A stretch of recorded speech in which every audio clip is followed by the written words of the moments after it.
అందరికీ శుభోదయం.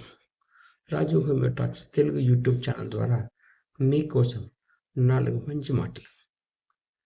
మిత్రులారా, ఏదైనా మీరు కొత్తగా ప్రయత్నిస్తున్నప్పుడు ఎవరికి నచ్చినట్లు వారు విమర్శలు చేస్తూ ఉంటారు.